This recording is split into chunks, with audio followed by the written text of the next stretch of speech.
ဒီနေရာကတော့ရေပြဆိုင်နေမှာ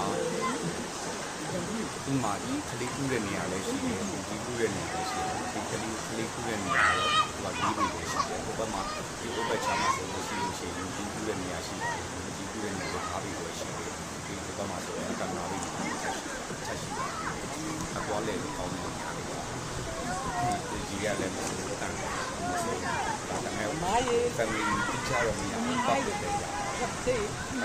We are happy swimming here. Happy swimming here. Are you happy? ဒီဘက်ကတော့ကလေးတွေကူးတဲ့နေရာလေးပါကလေးတွေအတွက်ဆိုရင်အဆင်ပြေတဲ့နေရာလေးပါ တဲလေးတွေရှိတယ်တဲလေးတွေကကြောက်တယ် ဘာမှလေးပင်နဲ့ကန်နဲ့ကြီးကန်ရှိတာ တဲလေးတွေကတော့သူကတမားကြီးဟန်တမားကြီး ဒီ waterfall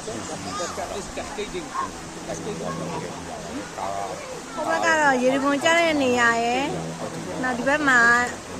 ၄ပင်နဲ့6ပေပေါ့နော်လူကြီးတွေကူးလို့ရတဲ့နေရာတွေပါ တိတ်မပြေဘူးဒါနဲ့ရှောက်ချင်တယ်ဒါကြီး ဒီဘက်ကတော့နားနေဆောင်လေးတွေရှိတယ် စိတ်နဲ့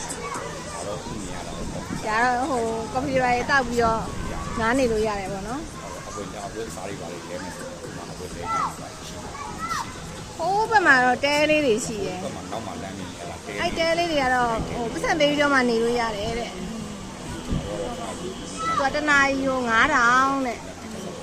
လူများရင်တော့ဈေးကြောင်းလဲရှိရတယ်ပေါ့နော်ခါကြီးရကြီးဆိုရင် ပါလို့ပြောမိသားစုနဲ့တော့ဟောပြီးတော့အပိုင်းချင်းဆိုလို့ရှိတယ်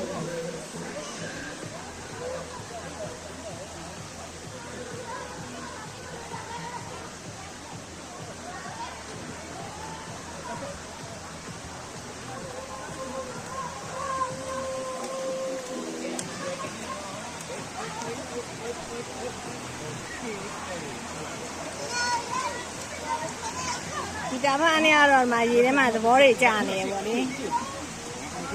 ဒီနေရာရောက်ရေကူးမယ်ဆိုတာကြီးပဲ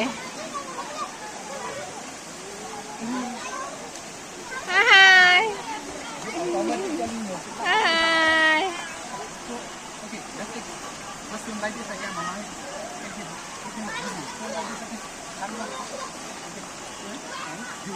You are the ghost like that. Yeah, no. Come on, come on. Come on, come on. ဟုတ်ကဲ့